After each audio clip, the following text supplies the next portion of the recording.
to our exhibition, World War II, A Cornish Story, and I'm going to take you around and show you some of the displays we've pulled together. We've been really interested looking at how World War II affected the lives of people within Cornwall. So we've looked at a few areas. We've looked at the role of the Land Army. We've looked at rationing, and particularly focusing in on CC41 and the clothing label. We've had a look at prisoner of wars, evacuation, and how it felt bringing in an evacuee family, and the Home Guard. And I'll take you around, but you'll see up around us I'm surrounded by this amazing bunting that was made by the community. But let me take you and show you around the exhibition.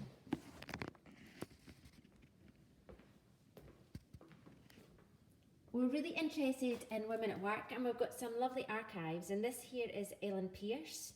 And she was a bus conductor, and this is her in her uniform in 1942, and we've got quite a few of her documents. So we've got some cards. We've got a National Service Acts card here.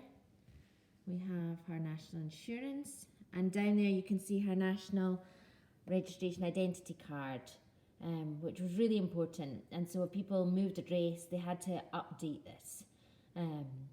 And I think you sometimes forget all the paperwork that was involved in managing people and managing the war effort. We've got here a land girl's outfit. And this is a little blue linen blouse from about 1940.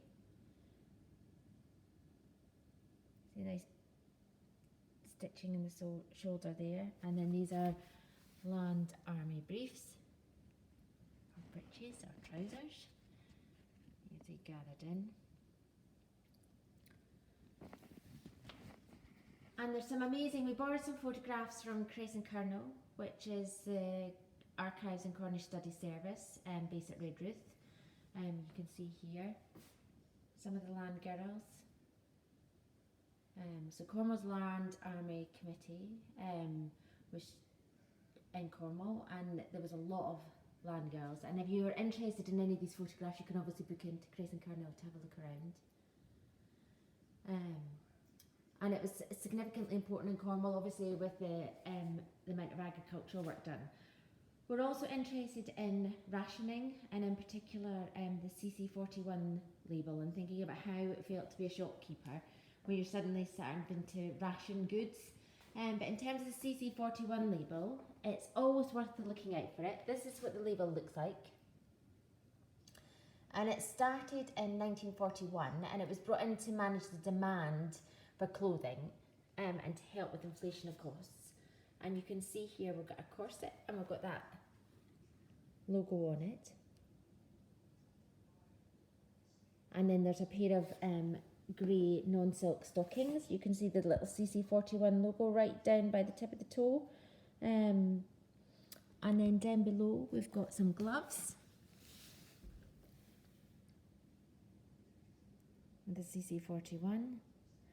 And a schoolberry. Here we go. So it went into every single aspect.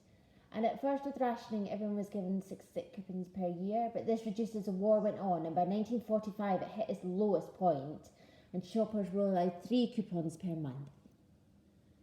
Here we go. But new mothers, interestingly, were given more coupons in case they needed them. And so were people who were in a particular service, things like theatrical performers. And we've got a copy of some of the, well, these are a couple of real ration books here. And so a junior one and an adult one from 1943.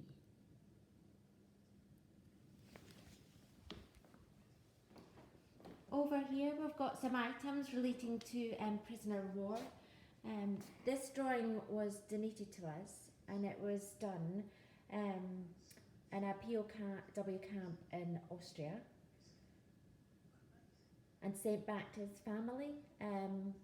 And I think that's one of the things we're interested in, is what it would be like to think of a member of your family over there. And this is one of the magazines we have quite a lot of. So we've got Prisoner of War, and these were given free to the next of kin by the Red Cross. And you can here's a picture of some of the members of Stalag. And you can read the sort of things that they were getting given and the information. And Cornwall also hosted its own prisoner of war. And you can see here some photographs again that we've been kindly given permission to reproduce from Chris and Colonel. You can see here. So Cornwall had at least 8 camps. So some of the camps near us here, or some of the sub-camps. So there was a sub-camp in Penzance, the Roseland, St Erth and Helston. And here we go, here's some Italian prisoner of wars. As part of this exhibition, we've been luckily part of a partnership with a range of museums across the UK, and we've been working with artists to capture stories, and we were lucky to work with Wildworks Theatre Company with writer Mercedes Kemp to create a story called Fisherman's Mission. So I'll put that in the link because that site will remain up. We've also got some footage of Cornwall during the Second World War from the Imperial War Museum, and they've got great resources again online. And what we're also thinking about is the refugees arriving and what the impact would that would be on family life. And we've got some great photos again on loan from Chris and Colonel here. You can see a little girl in the station, people picking daffodils. Reading a book, that's from the Imperial War Museum. Daffodil collecting, and down here. And then our last part really focuses in the Home Guard, and we're really interested in some of the badges. And so you can see here in this Home Guard figure, we've got a little lizard, and that represents the lizard. And we've got the emblems here of some of the Home Guards in Cornwall. So there's a bit of reflection there. So you can see Land's End's got the lighthouse and the point. We've got the lizard. Newquay's got the chough. Wadebridge has got the camel. And here we have from our own collection some images of the Home Guard. So we have a project page set up. So you can go on, and a lot of the research we've been doing will be available for you to look at. And thank you very much. And one last look around the exhibition.